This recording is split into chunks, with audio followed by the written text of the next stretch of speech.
Bonjour à tous et bienvenue sur la chaîne. Aujourd'hui, on aborde un sujet qui fait trembler les états-majors de toute l'Afrique du Nord et même au-delà, les drones et la nouvelle puissance militaire algérienne. Oubliez les classements classiques basés sur le nombre de chars ou le volume de troupes.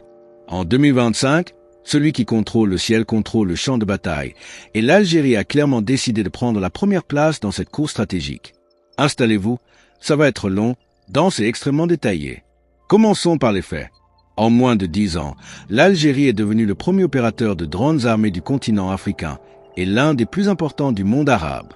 Selon les données du CIPRI et des rapports du Pentagone ayant fuité en 2024, l'armée nationale populaire aligne aujourd'hui plus de 450 drones de combat et de reconnaissance de dernière génération. Pour comparaison, le Maroc, pourtant très actif dans ce domaine, en dispose d'environ 80 à 100. L'Égypte tourne autour de 200. La Tunisie à peine une vingtaine. L'écart est immense. Mais au-delà de la quantité, c'est surtout la qualité et la diversité de la flotte qui impressionnent les spécialistes. L'Algérie a réussi un coup stratégique unique. Elle n'est dépendante d'aucun fournisseur unique. Elle a construit un écosystème parfaitement diversifié, ce qu'aucun autre pays de la région n'a réussi à faire. Dans l'arsenal algérien, on retrouve les drones chinois Winglong 2, CH4 et CH5, les drones émiratis United 40, les drones turcs Aksengur et TB2, et surtout, les drones iraniens Moa G6, Shahed 129 et Shahed 149, les versions évoluées du fameux Shahed 136 qui terrorise l'Ukraine. Et depuis 2023, l'Algérie assemble elle-même sous licence des drones turcs et chinois sur son sol, notamment à In Amenas, près de Sétif, et à Oran. C'est un tournant industriel majeur. Passons en revue les modèles les plus emblématiques. Le Winglong 2, véritable best-seller chinois. Portée de 4000 km, autonomie de 32 heures, capacité d'emport de 480 kg. Il peut transporter des missiles Blue Arrow ou des bombes guidées TL-20. L'Algérie en possède au moins 48, certains équipés pour la guerre électronique. Le CH5, encore plus imposant, 20 mètres d'envergure, 60 heures d'autonomie, une tonne de charge utile. L'ANP en a reçu 24 entre 2022 et 2023. Ils ont été observés en opération au-dessus du Sahel et pendant les grandes manœuvres près de Tindouf en 2024, où ils ont simulé des frappes à 600 km en profondeur de territoire. Côté turc, l'Akinci et la Star, 20 mètres d'envergure, 7500 kg au décollage, est capable d'emporter des missiles air-sol mamelles, des bombes intelligentes Rocket 100 et même des missiles de croisière SOM de 250 km. L'Algérie en a commandé 36 et les premiers exemplaires ont été livrés dès 2023. Les Aksengur, plus compacts mais très endurants, assurent la surveillance maritime le long des frontières. Quant au TB2, l'Algérie en exploite plusieurs centaines, utilisées pour la reconnaissance et les frappes légères. Mais le véritable game changer, c'est l'arrivée des drones iraniens de la famille Shahed. Le Shahed 129, 24 heures d'autonomie, 4 missiles Sadid. Le Shahed 149, surnommé le Reaper iranien, 21 mètres d'envergure, 35 heures d'autonomie, 500 kg de charge offensive, dont des bombes Alma guidées par infrarouge. Selon des sources militaires françaises, l'Algérie produit désormais ce drone sous licence dans une installation secrète près de Constantine. C'est historique.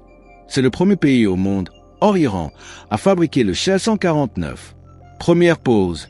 Si vous souhaitez que je continue à décortiquer ce type de sujet avec autant de précision, abonnez-vous et activez la cloche. La suite est encore plus intense. Pourquoi l'Algérie a-t-elle investi autant dans les drones? Parce qu'elle a tiré les leçons des conflits récents. Nagorno-Karabakh en 2020, Ukraine depuis 2022, Gaza, Yémen, partout, les drones ont bouleversé les doctrines militaires. Un simple TB2 peut détruire un char à 8 millions d'euros avec un missile qui en vaut 50 000. L'Algérie a observé que le Maroc misait sur des systèmes antiaériens traditionnels et l'aviation pilotée, avec les F-16 Block 72. Réponse algérienne. Saturer l'espace aérien avec des essaims de drones mâles, à les kamikazes. Et justement, parlons de ces drones suicides. L'Algérie en possède des centaines, notamment des Shahed 136 et Shahed 138 améliorés, avec une portée de 2500 km. Des exercices menés en 2024 ont démontré des lancements simultanés de 50 drones kamikazes depuis le désert de Tamanrasset. Mais les capacités algériennes ne se limitent pas aux frappes.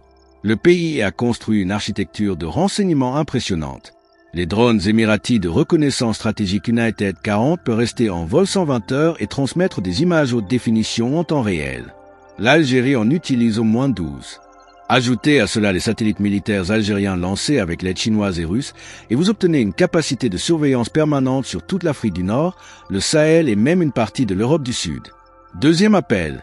Si ces analyses militaires approfondies vous intéressent, abonnez-vous. Très peu de chaînes vont aussi loin. Organisation maintenant. Toute la flotte dépend de la direction des systèmes aériens sans pilote, créée en 2018 et rattachée directement à l'état-major. Elle dispose de 6 grandes bases. Regan, Tindouf, Ouargla, Biskra, Aïn Ousra, Boufarik, chacune avec ses hangars durcis, ses pistes dédiées, des centres de contrôle redondants et un programme de formation massif. Plus de 3000 pilotes et techniciens formés en Chine, Turquie, Iran et Russie. L'Académie militaire de Cherchell forme désormais des promotions entières dédiées aux opérations de drones. En termes financiers, l'Algérie a investi entre 8 et 12 milliards de dollars en 10 ans, uniquement dans les drones et infrastructures associées. Un choix stratégique assumé. Plutôt que 50 avions de combat coûtant chacun 100 millions, elle a préféré 500 drones, environ 10 fois moins coûteux. Comparons avec les voisins. Le Maroc a privilégié les drones israéliens Héron, Arop, Vanderbee, Thunder Bay, ainsi que les Arop Kamikaze. Très efficaces, mais en quantité réduite. Le contrat Maroc-Israël sur les drones et systèmes de défense avoisine 2 milliards de dollars. L'Égypte possède aussi des Winglung, mais focalise ses moyens sur le Sinaï et la Libye. La Tunisie n'a pas les capacités. La Libye est hors jeu faute d'État centralisé. Résultat, en 2025, l'Algérie possède une supériorité écrasante dans le domaine des drones en Afrique du Nord. Lors des exercices FIR 2024 près de la frontière marocaine, l'ANP a déployé 12 drones en opération coordonnée. Les observateurs étrangers étaient stupéfaits. Un général français aurait même confié « Ils ont construit une force aérienne parallèle qui rend obsolète une partie de notre doctrine. » Et ce n'est que le début. Des sources crédibles évoquent un drone stratégique 100% algérien prévu pour 2028, le J50, doté de 50 heures d'autonomie et de 2 tonnes de charge utile. L'Algérie travaille aussi sur des essaims autonomes pilotés par IA, avec des tests menés dans le Hogar impliquant des mini-drones kamikazes chinois Sunflower. Troisième appel. Si vous voulez suivre cette révolution militaire en temps réel, abonnez-vous maintenant. Pourquoi cette montée en puissance maintenant? La raison est géopolitique. L'Algérie se sent entourée. Le Maroc normalise avec Israël et reçoit du matériel américain et israélien de pointe.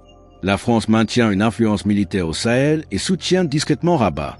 L'Algérie a donc développé une dissuasion asymétrique. Même si votre armée dispose de Rafale ou de E-35, si je peux saturer votre ciel avec 300 drones, vos avions resteront au sol. Les tensions au Sahara occidental l'ont montré. En novembre 2024, après un incident frontalier, des drones algériens ont survolé la zone tampon pendant 72 heures sans que le Maroc ne puisse réagir. Sur le plan économique, l'Algérie ambitionne aussi de devenir un hub régional de production de drones.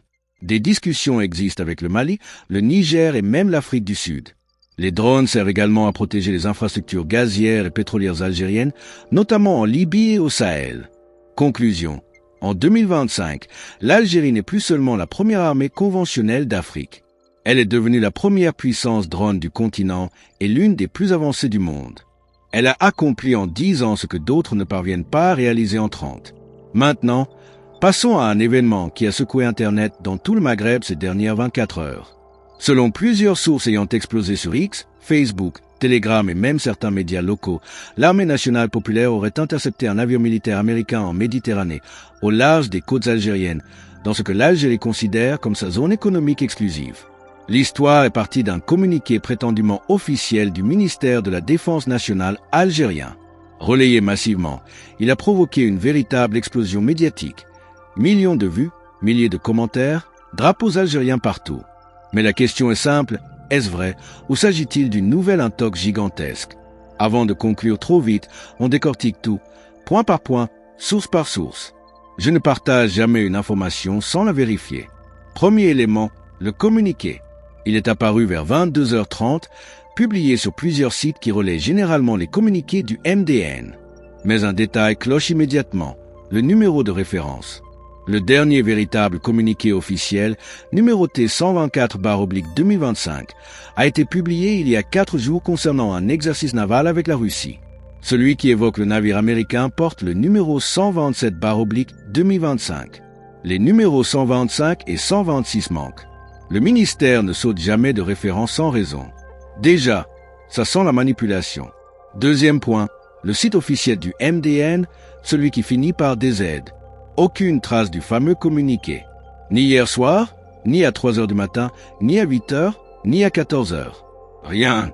En revanche, le communiqué circule sur des sites miroirs qui reproduisent parfaitement le design officiel mais avec des URL légèrement différentes, du type mdn-des.netens-algérie.com. Des sites créés uniquement pour générer du clic ou propager de la désinformation. Troisième élément, les vidéos prétendument authentiques. On y voit un navire gris marqué USS, filmé depuis un hélicoptère, tandis qu'une voix off en arabe affirme « Les forces navales algériennes ordonnent aux navires américains de quitter immédiatement les eaux territoriales ».